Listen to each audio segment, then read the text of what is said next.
अस्सलामु अलैकुम वरहमतुल्लाहि वबरकातुह। हामिदन व मुसल्लियन अम्मा बाद फ़अऊज़ु बिल्लाहि मिनश शैतानिर रजीम। बिस्मिल्लाहिर रहमानिर रहीम। अल्लज़ीना इज़ा असाबतहुम मुसीबा क़ालू इन्ना लिल्लाहि व इन्ना इलैहि राजिऊन। सदक़ल्लाहुल अज़ीम। रब्बि इश्रह ली सदरी व यस्सिर ली अमरी वहलुल उक़दतम मिन लिसानी यफ़क़हू क़ौली। अल्लाहुम्मा सल्लि अला सय्यिदिना मौलाना मुहम्मदिन व बारिक व सल्लिम। हज़रत उलमाए किराम, मुअज़्ज़ज़ सामिईन इज़ाम, पर्दानशीन ख़वातीन इस्लामिया, इस वक्त रात के 1 बज रहे हैं। न तकरीर का मौका है, क्योंकि इस वक्त नींद का गलबा हुआ करता है। न कुछ कहने का मौका, न कुछ सुनने का मौका। जब तक मेरे उस्ताद मोहतरम, आलिम नबील, फ़क़ीह जलील, मुफ़स्सिर कुरान हज़रत अल्लामा मौलाना मुफ्ती इफ्तिख़ार अहमद साहब क़ासमी दामत बरकातुहुम तशरीफ़ लाते हैं, कुछ बातें मैं आप हज़रात के सामने पेश करता हूँ। सामईन, चूँकि रात के 1 बज रहे हैं, नींद का गलबा हुआ करता है और जो लोग यहाँ बैठे हैं कुछ तो ऐसी हालत में होंगे जिन्हें नींद आ रही है, वो ऊँग रहे हैं और इसी दौरान इसी हालत में वो तकरीर भी सुन रहे हैं। दिल्ली के अंदर एक मास्टर था, वो पढ़ा रहा था बच्चों को और तारीख बता रहा था कि बच्चों, दिल्ली में कुतुब मीनार है। तो एक बच्चा लास्ट में तिपाही पर, बेंच पर ऊँग रहा था। मास्टर साहब ने देखा कि एक बच्चा पीछे सो रहा है, आवाज दिया, तुम सो रहे हो? जरा जोर से बोला, चौंक के उठ गया। तो कहा, नहीं मैं नहीं सो रहा हूं। तो मास्टर साहब ने कहा, नहीं सो रहे हो तो बताओ मैंने क्या कहा। वो बच्चा कहता है, मास्टर साहब आप अभी यही कह रहे थे कि दिल्ली में कुत्ता बीमार है ना? मास्टर साहब ने क्या कहा था भाई? दिल्ली में कुतुब मीनार है, लेकिन उसको नींद आ रही थी, नींद की हालत में सुन रहा था, तो इसीलिए उसने क्या सुना कि दिल्ली में कुत्ता बीमार है। तो ऐसे नहीं सुनेंगे ना, जाग करके सुनेंगे सब। एक बार हाथ उठाइए, जाग के सुनेंगे। अभी कायदे मिल्लत आने वाले हैं, हमें उनको भी सुनना है। बस 2-4 बातें मैं आपके सामने रखता हूं। इस वक्त मुल्क के जो हालात हैं, हिंदुस्तान में बसने वाले कस्म पुरसी के आलम में जिंदगी गुजार रहे हैं। CAA, NRC, NPR, ये जालिमाना कानून वजीर आजम, वजीर दाखिला जनाबे मोदी साहब और जनाबे अमित शाह साहब, जनाबे योगी साहब और इनकी पार्टी ने मिलकर ऐसा जालिमाना कानून लाया और इस तरह के दस्तूर में तब्दीली और आईन में तब्दीली की है कि जिस बनाए हुए कानून की वजह से रियाया को और हिंदुस्तान में बसने वाले लोगों को फायदा नहीं है बल्कि नुकसान है। बादशाह तो वो हुआ करता है, हाकिम तो वो हुआ करता है कि अपनी मातहत के लिए, अपने रियाया के लिए ऐसा कानून बनाए जिस कानून से लोगों को फायदा हो, ऐसा दस्तूर बनाए जिस दस्तूर से उसके मातहत में रहने वाले लोगों को फायदा पहुंचे। बेशक बेशक बेशक। लेकिन हमारे अंकल ने चाचा जी मोदी साहब ने ऐसा कानून बनाया, अमित शाह जी ने ऐसा कानून बनाया, पूरा हिंदुस्तान परेशान है। जनाबे मोदी साहब एक मौके से कहते हैं कि बेटी बचाओ बेटी पढ़ाओ, माँ बहनों से मोहब्बत का इजहार 3 तलाक के मौके से, वो इजहार मोहब्बत कहाँ चली गई? 3 तलाक के मौके से मोदी साहब कहते थे कि मैं अपनी बहनों से मोहब्बत करता हूँ, इनका ख्याल रखता हूँ। आज वो आपकी मोहब्बत कहाँ चली गई? आपने तो बेटियों को, आपने तो बहनों को, आपने तो बूढ़ी माओ को सड़कों पर लाके खड़ा कर दिया है। कहाँ चली गई वो इजहार मोहब्बत?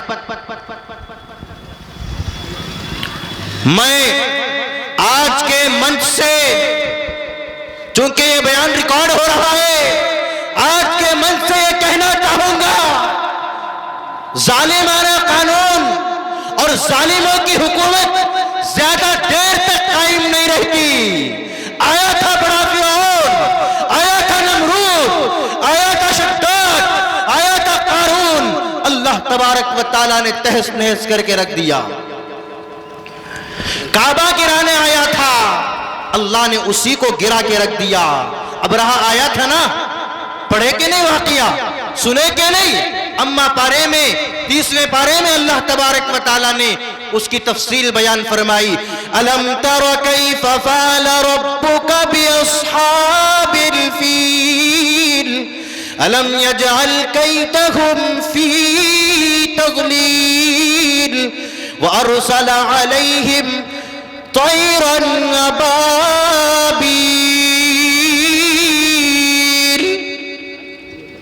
अब रहा आया, काबे को गिराने के इरादे से आया, अल्लाह ने उसी को गिरा दिया। नमरूद ने हजरत इब्राहिम को जलाने के इरादे से आग में डाला, अल्लाह ने नमरूद को हलाक कर दिया। फिरौन आया, हजरत मूसा और बने इस्राइल के हलाकत के दर पे था, रब्बे कायनात ने उसी को दरिया में डुबो करके रख दिया। अल्लज़ीना तग़ौ फिल बिलाद फ़अक्सरू फ़ीहल फ़साद। ए वक्त के ज़ालिमों, ए वक्त के फिरौनों, ज़ालिमाना कानून के जरिए से हिंदुस्तान के बाशिंदों को परेशान करने वालों, कान खोल करके सुन लो, मेरा रब एक वक्त तुम्हें ढील देता है। जब मोहलत की रस्सी खींच ली जाती है तो अल्लाह तबारक व तआला वक्त के जालिमों को, वक्त के फिरौनों को, वक्त के नमरूदों को, वक्त के शद्दाद को ऐसी इबरतनाक सजा देते हैं कि आने वाले लोगों के लिए वो इबरत का सामान बन जाता है। अल्लज़ीना तग़ौ फिल बिलाद, फिरौन पूरे शहर में कत्ल और गारतगिरी किया करता था। फिरौन की पुलिस बच्चों को कत्ल कर दिया करती थी। दिल्ली की पुलिस ने क्या किया? जामिया में हमला किया, अलीगढ़ में हमला किया। दिल्ली की पुलिस ने क्या किया?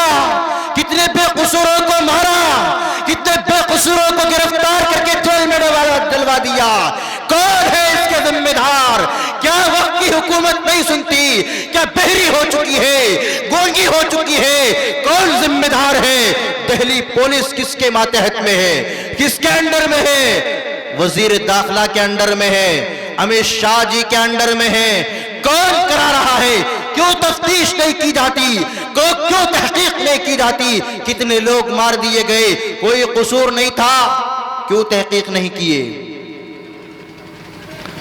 एक बात मैं मौजूदा हुकूमत से कहना चाहूंगा कि किसी भी दौर में, किसी भी जमाने में जालिमों की हुकूमत देर तक नहीं रही है। और वक्त का हाकिम, वक्त का बादशाह अगर रियाया की बात नहीं सुने, रियाया की बात पर तवज्जो न दे, तो ऐसी हुकूमत भी देर तक नहीं चलती, बल्कि गिर जाती है, खत्म हो जाती है। नफरत की सियासत करने वाले, नफरत के माहौल को भड़काने वाले कान खोल करके के सुन लो, हिंदुस्तान का हिंदू भी जाग चुका है, हिंदुस्तान का मुस्लिम भी जाग चुका है, हिंदुस्तान का ईसाई जाग चुका है, हिंदुस्तान का दलित भाई भी जाग चुका है। नफरत की सियासत बंद करो, नफरत का माहौल खत्म करो। हिंदू मुस्लिम सिख ईसाई आपस में है सब भाई भाई। इस नारे के साथ, आपसी मोहब्बत के साथ, भाईचारगी के साथ यहां हम रहना पसंद करते हैं। मैं मोदी साहब से कहूंगा, योगी साहब से कहूंगा, वजीर दाखिला अमित शाह जी से कहूंगा और इनकी पार्टी से कहूंगा कि आपकी हुकूमत है, आप जिम्मेदार हैं।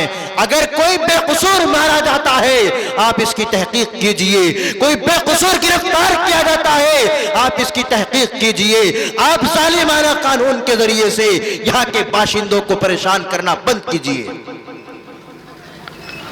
आप किसी और माँ बाप की औलाद नहीं है।